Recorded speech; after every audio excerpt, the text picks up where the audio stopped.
Welcome back dear students. बहुत बहुत स्वागत है आपका प्रजापति स्टडी चैनल पे अपने पे। तो आज अपन स्टार्ट करने जा रहे हैं magnetic effect of electric current, जिसको अपन बोलते हैं विद्युत धारा के चुंबकीय प्रभाव। अब हम इसे शॉर्ट में लिखेंगे एमईसी। तो जहां कहीं भी तुमको लिखा मिल जाए ना ये याद से, तो इसको याद रखना। एमईसी का मतलब है magnetic effect of current. 12th class में हल्का सा भी अगर पढ़ के आए हो चैप्टर को, बेटर है।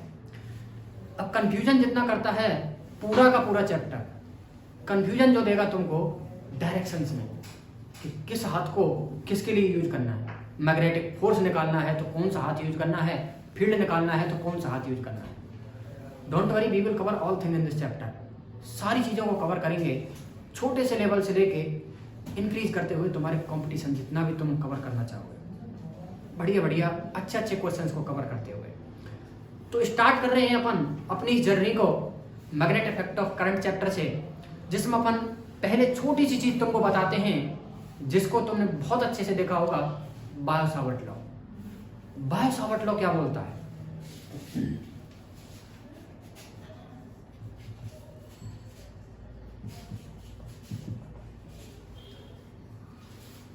बायो-सावर्ट लॉ क्या बोलता है कि देखो, तुमने बहुत सारे एग्जांपल्स पढ़े होंगे। हल्की सी छोटी सी टिप देते हैं इसकी तुमको कि बचपन में बहुत एग्जांपल किए होंगे तुमने। पत्थरों को रगड़ा है, चमक उत्पन्न हुई है? तो उस उत्पन्न हुई चमक को अपन बोलते हैं आवेश, चार्ज। तुमने पढ़ा होगा। अब जो घरों में अपनी लाइट बह रही है जिसको तुम करंट बोलते हो, एक्चुअली में ये वही है। तो एक यूनिट अपनी होती है इलेक्ट्रोस्टैटिक, जिसमें अपन पढ़ते हैं कि चार्ज तुम्हारा स्थिर रहता है ना, उसकी स्पीड क्या रहती है तुम्हारी, 0। ठीक है, तो उस टाइम पे जो भी घटनाएं घटती हैं उनको अपन बोलते हैं इलेक्ट्रोस्टैटिक, स्थिर वैद्युत की। 3 टर्म तुमको बताना चाहेंगे हम कि एक्चुअली में सारी की सारी जो कहानी है वो इस चार्ज पे कैसे बेस्ड है। तो बायो-सावर्ट लॉ को पढ़ने से पहले हल्की सी टिप देना चाहेंगे, उसको जरा ध्यान से देखिएगा। पूरी जो स्टोरी है अपनी क्लास 12th की आधी सी फिजिक्स कवर हो जाएगी, जिसमें चार्ज पे कहानी देखेंगे। अब चार्ज क्या कई तरीके से मिलेगा तुमको। पहला मिलेगा जिसकी स्पीड तुम्हारी 0 है। दूसरा चार्ज यही लेते हैं, इसके पास स्पीड है लेट अस सपोज 5 मीटर पर सेकेंड, जो कि तुम्हारी क्या है, कांस्टेंट है। और एक और चार्ज लेते हैं जिसकी स्पीड तुम्हारी कांस्टेंट नहीं है। सो स्पीड 0 होने का क्या मतलब है कि कोई भी बॉडी तुम्हारी रेस्ट पे है, मतलब चल नहीं रही है, तुम पड़े हुए हो कहीं एक जगह पे। तो ऐसी सिचुएशन में तुम्हारा चार्ज जो होगा that will produce electric field around the charge. मतलब ये चार्ज अपना पूरा का पूरा जो रीजन होगा, पूरा क्षेत्र जो होगा, इसके अराउंड चारों तरफ एक फील्ड बनाएगा जिसको बोलेंगे इलेक्ट्रिक फील्ड। इसे रिप्रेजेंट करते हैं इलेक्ट्रोस्टैटिक में, अगर थोड़ा बहुत भी स्टडी किया हो तो। So static charge always will produce only the electric field, केवल और केवल विद्युत क्षेत्र निकालेगा। अब अगर सेकंड केस की अपन बात करते हैं, यही चार्ज कांस्टेंट स्पीड। कांस्टेंट का मतलब समझते हो? कांस्टेंट का मतलब होता है कि तुमने अपने घर से बाइक को चलाना स्टार्ट किया, तो अगर तुमने एक स्टैंड पे देखा, बाइक पे पीछे बैठने वाले को बताया कि 40 है स्पीड अभी, तो तुम 40 की स्पीड से चल रहे हो। पूरी जर्नी में जो तुम्हारी स्पीड है वो चेंज नहीं हुई। किसी भी क्वांटिटी का, फिजिक्स में हो कहीं भी हो, कांस्टेंट का मतलब होता है कि that is not changing with respect to the distance और with respect to the time. Time के साथ अगर कोई क्वांटिटी तुम्हारी चेंज नहीं होती है, उसको अपन रेट के साथ लिखते हैं, so that is called the constant. तो बहुत टर्म होते हैं, कोई चीज तुम्हारी डिस्टेंस के साथ, दूरी के साथ नहीं चेंज हो रही है। अब यहाँ कहानी, स्पीड जो है तुम्हारी टाइम के साथ चेंज नहीं हो रही है। मतलब अगर तुमने t = 0 पे देखा तो स्पीड मिली तुमको कितनी, 5। और तुमने t = 1 सेकेंड पे अगर देखा तो स्पीड मिली तुमको 5। इसका क्या मतलब है कि टाइम के साथ तुम्हारी स्पीड कांस्टेंट है, that is not changing with respect to the time. Constant का मतलब समझ आया तुम्हें? पूरी फिजिक्स में हेल्प करेगा। तो कांस्टेंट अगर स्पीड से कोई भी चार्ज अपना अगर चल रहा है तो ये प्रोड्यूस करेगा तुम्हारा, अब देखो यार, स्टैटिक हो या मूवेबल हो, इलेक्ट्रिक फील्ड तो प्रोड्यूस करेगा ही। अब चलने और लग गया तो एक और फील्ड आ जाएगा जिसको अपन बोलेंगे मैग्नेटिक फील्ड। स्टडी करेंगे इस मैग्नेटिक फील्ड की पूरी स्टोरी इस चैप्टर में जो एमईसी बता रहे हैं वो मैग्नेटिक फील्ड की है। अब मैग्नेटिक फील्ड एक्चुअली में आया कहाँ से? मैग्नेटिक फील्ड आया तुम्हारा चलने से। मतलब कोई चार्ज अगर चलेगा then it will produce electric field also the magnetic field. Magnetic field के लिए क्या चीज जरूरी निकली? चार्ज का मोशन। जब तक ये चार्ज चलेगा नहीं तब तक मैग्नेटिक फील्ड की कहानी नहीं बनेगी। अब आई थिंक तुमको कहानी समझ आई होगी। जो घरों में अपनी लाइट बह रही है, करंट बह रही है, उसका एक्चुअल रीजन क्या है? कि इन तारों में आवेश बह रहा है? फिर तुमने देखा होगा जब तुमने इलेक्ट्रिसिटी प्रोड्यूस की है, बचपन में बहुत एग्जाम्पल किए होंगे, स्केल से रगड़ा है अपने बालों को, कागज के टुकड़ों को अट्रैक्ट किया है। वो स्टैटिक है, चार्ज वहां भी प्रोड्यूस हुआ है, लेकिन वो ऐसी करंट है जो चल नहीं सकती। सो ऐसी करंट को अपन बोलते हैं इलेक्ट्रोस्टैटिक। और जब यही करंट, यही चार्ज तुम्हारा चलने लग जाता है, घरों की अपनी बिजली बना लेता है, इलेक्ट्रिसिटी, उसको बोलते हैं डायनामिक। अब चलने लग गया तो मैग्नेटिक फील्ड की कहानी आ गई। तो मैग्नेटिक फील्ड जो है तुम्हारा एक्चुअली में आया कहाँ से? जब चार्ज तुम्हारा चलने लगा। कभी रात में अगर सोए हो, कंबल में अगर पैर कभी चलाएं तो चमक उत्पन्न हुई, देखिए वहाँ पे भी चार्ज है, लेकिन वो चार्ज तुम्हें कभी हानि नहीं पहुँचाता है। तो जो लाइटनिंग वगैरह होती है, बिजली चमकती है आकाश में, सब कहानी चार्ज की है, इलेक्ट्रोस्टैटिक की है, लेकिन वो चार्ज चलता है, खैर इतनी हानि नहीं पहुँचाता। तो you have to remember one thing here कि जब भी मैग्नेटिक फील्ड की बात आती है तुमको एक चीज याद रखनी है कि यहाँ पे तुम्हारा जो आवेश है, चार्ज जो है चल रहा है। तो मैग्नेटिक फील्ड आया, अब चार्ज चलने लगा, और चार्ज चलने लगा तो क्या बनाएगा? करंट बनाएगा। तो एक चीज अब ध्यान रखिएगा, अगर किसी भी करंट में कोई भी तुम्हारा वायर है, इसमें अगर तुम्हारी करंट फ्लो कर रही है तो करंट का क्या मतलब है कि इसके अंदर चार्ज फ्लो कर रहा है, जिसको अपन क्यू से लिखते हैं। तो करंट का बहुत एग्जांपल देखा होगा तुमने, I = Q/T लिखा जाता है।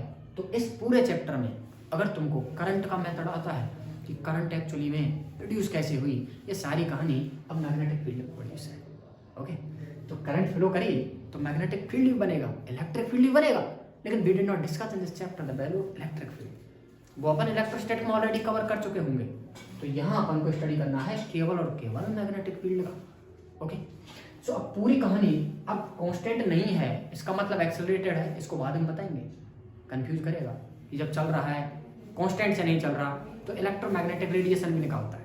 अब रेडिएशंस के बारे में बाद में चर्चा करेंगे, इलेक्ट्रोमैग्नेटिक वेव जो पढ़ी होंगी, अभी कवर नहीं करते हम सबको, अभी देखिएगा। तो ये सारी कहानी हम रेज करने जा रहे हैं, क्यों?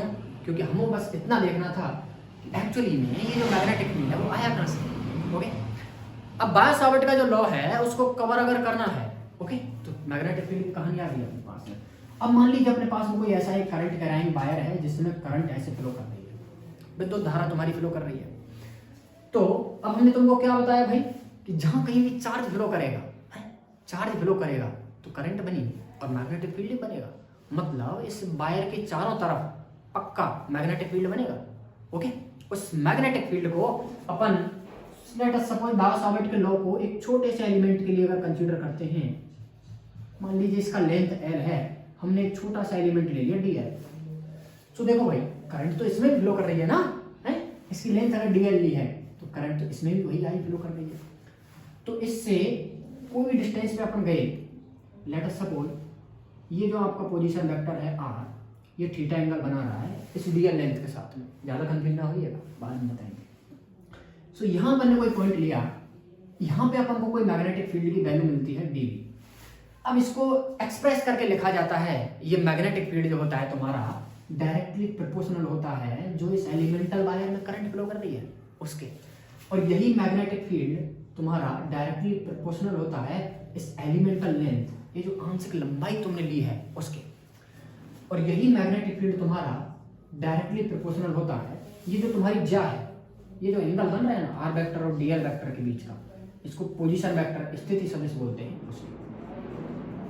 और यही मैग्नेटिक फील्ड तुम्हारा एंटी प्रोपोर्शनल होता है डिस्टेंस के स्क्वायर के। इस पूरे फॉर्मूले को अगर हल्के से डिजाइन करें तो डीवी का जो फॉर्मूला निकल के आता है वो आता है अपने पास में directly proportional to I dl sine theta divided by R square.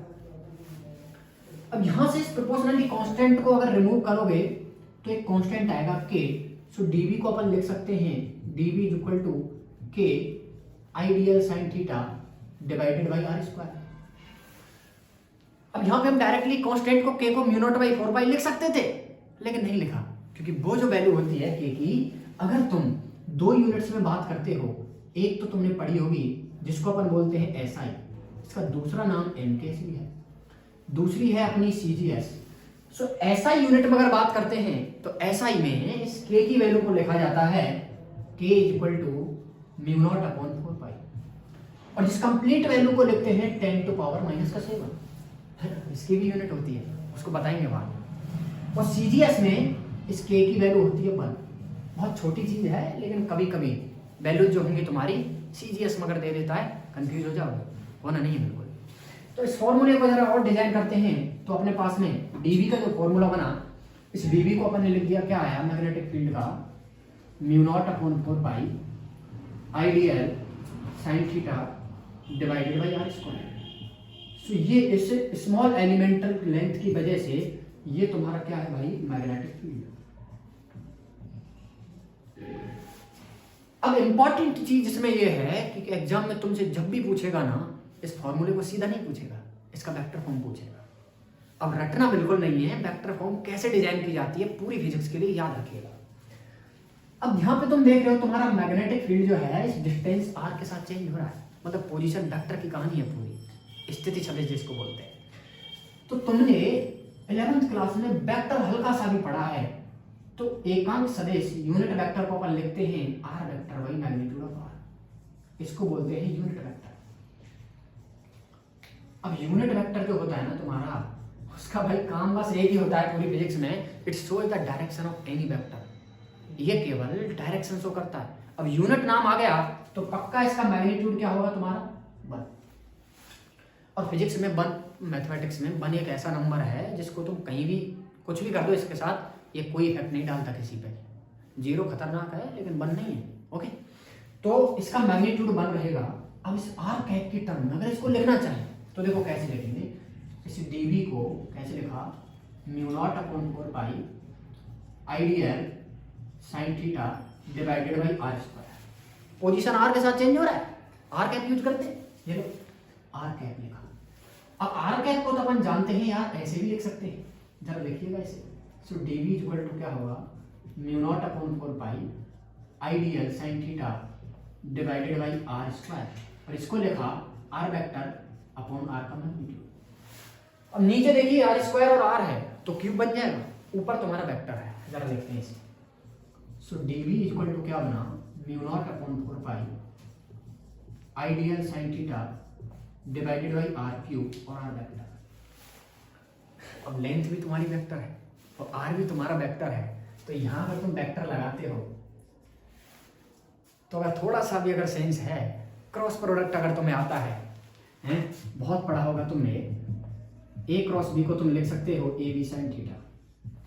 तो यहां तुम अगर डीएल क्रॉस आर क्रॉस अगर लिखते हो तो यहां से साइन थीटा भाग जाएगा, ये चला जाएगा यहां से। तो तुम इसको अगर ऐसे लिख देते हो डीएल क्रॉस आर क्रॉस, सो इसको ओपन करते हो तो डीएल आर साइन थीटा, और इसको तुम पूरे को साइन थीटा को यहां से रिमूव कर सकते हो। तो मैं यहां से साइन थीटा को अगर हटाता हूं, सो डीवी का वेक्टर फॉर्म या वेक्टर लगा लीजिए कोई बात नहीं। So mu not upon 4 pi और ये बना I DL cross R cross upon R. जब भी मैग्नेटिज्म से क्वेश्चन अगर शुरुआत के टॉपिक से उठेगा तो बाय-सावर्ट लॉ से अगर आता है तो वेक्टर फॉर्म पूछेगा, कुछ नहीं पूछेगा। तो you have to remember vector form को रटना नहीं है, इसको समझना है। फॉर्मूला अगर तुम्हें याद है then you can convert easily vector form to this formula, okay.